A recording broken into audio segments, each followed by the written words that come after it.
Hey guys, and welcome back to another YouTube video. In this video, I'll be going through and reviewing my round 14 AFL tips, as well as previewing my tips for round 15, or I guess going through and tipping for round 15. So before we jump into this video, remember to like and subscribe, turn the notification bell on so you know when I upload, and let's get into this video. So the first tip of the round was actually a really good tip for me. I tipped Brisbane by 23 points in a game against St Kilda. The final margin was 20 points, so I was 3 points off. It wasn't what I sort of expected to actually occur. It was an absolute shootout. When St Kilda, it was like their first time under Ross Lyon, I believe, that they've conceded 100 points and lost. They don't score scored 100 points and lost, not conceded 100 points. They've scored 106 points and lost by 20. That is just crazy. It encapsulates St Kilda when they concede like 50 or 60 and then struggle to almost get past that anyway. So yeah, for them to concede 126 and get close is sort of a different game style, and I hope that they move to this more open, free-flowing, sort of get the ball moving style, because if it opens up and scores more, it could really, really help. Then we go to the one tip I got wrong this round was Fremantle by 14. They ended up losing by 67. They got thumped. Absolutely thumped. There was no intensity from Fremantle on the weekend, and they rightfully got bontified almost. Bont just came in, swept up, took the 3 votes and went home. I think he had 30 and 3 Bontempelli. It was just ridiculous. I don't know why they didn't think maybe the guy who's taken 4 best on grounds in the last 6 games or whatever against you, maybe you should put a tag on him, considering that the tagging is back in vogue. So yeah, they just forgot to tag, and I was off by 81 points on that margin. Then you have Hawthorn against Richmond. I said Hawks by 23, and I was thoroughly impressed with the Hawthorn performance. I think they are one that are going to be sneaky this final series. I mean, they're on the bye at the moment. They're 7-7, I believe, at the moment, and they are not far off. Like, yes, I believe Brisbane, I think they have a positive matchup. Brisbane will jump them this week, etc. But they're still 13th.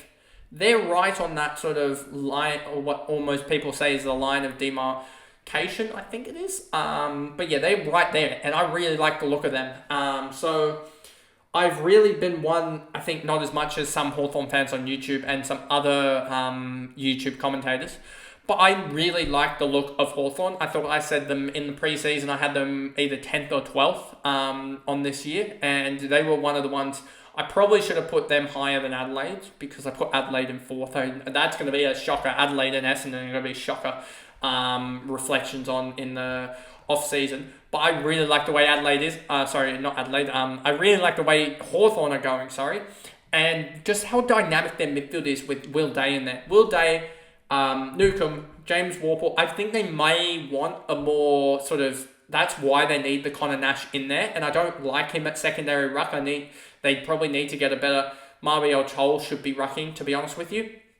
But if they can fix out that secondary ruck and let Nash in there as that big body midfielder, and also their tagger to a certain degree, that is a really good midfield. Maybe needs to get a Cam McKenzie in the weight room a little bit to get him more beefed up to be able to go into that midfield. But then again, you're starting to piece together a young 5-man midfield that can really transition this club back into finals. They are looking really, really on the rise. Then you have Adelaide against Sydney, and it looked bad for about 2.5 quarters until Sydney decided, you know what, 20-minute mark of the third quarter, we'll just decide to actually play football. 5 goals in 8 minutes, the quickest run of the year, I believe. I think it was 8:09. 63-1 run in the space of 39 real minutes. I need to actually find the time that real from 9:30 till about 10:10 p.m. at night when that run happened. But yeah, they just ran over Adelaide. Again, happens every single time. Then you have North Melbourne against Collingwood. I had Collingwood by 43. I think this is one that I spent 5 seconds on in the tipping video last week, and it almost turned out to be North Melbourne by 43 at that point. But then Collingwood decided to turn up in the second half, a completely different side, and they ran over the top of them. And yeah, with all the controversy, etc., Collingwood won. Happy I got that tip right. Then you have GWS against Port. I said GWS by 20. I think this was an outlier-ish tip. I think a couple people also got 6 out of 6. So Yeah, it sucks that I think I got 5 out of 6 with a 3-point margin and still dropped in the ranks. That's how good people went. But yeah, GWS won by 22 in the end, so I was 2 points off there. So it was a pretty good tip there in general. But yeah, pretty happy with that tipping for the week. And let's jump into round 15 tips. So first up, you got Carlton against Geelong. At the MCG, Carlton look really good. Geelong, Tanner Bruin is out, Patrick Dangerfield in. The only problem for them is they have only Blicavs rucking, so I think the Carlton rucks can really get on top there. Are they playing a double ruck? Let me look at AFL lineups to just confirm that they're playing double ruck.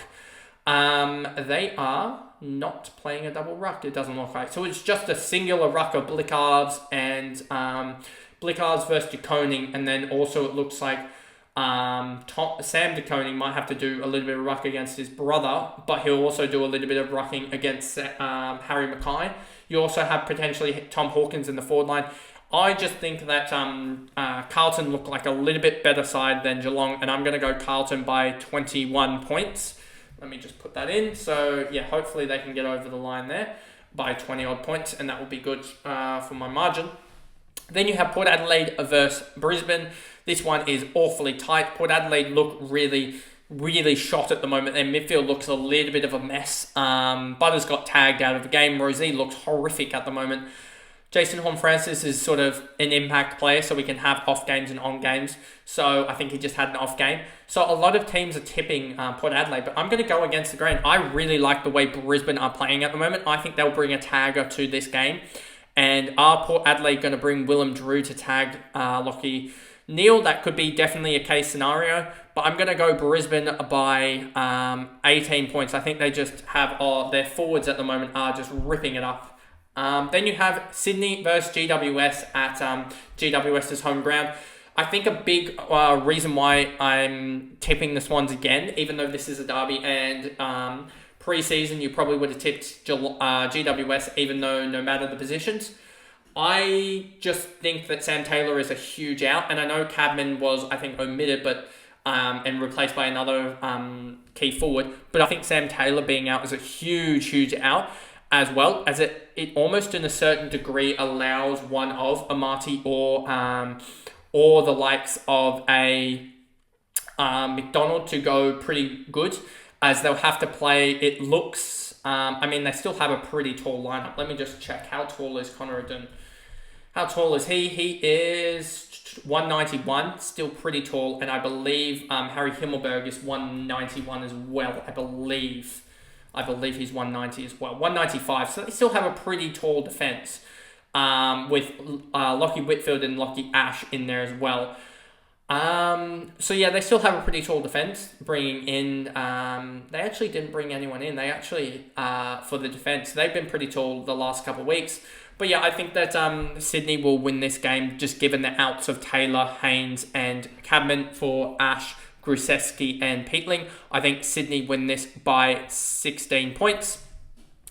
Then we go to Melbourne versus North Melbourne. Melbourne on the downward trajectory. North Melbourne on the upward trajectory. Who do you tip? I think you still got to go Melbourne.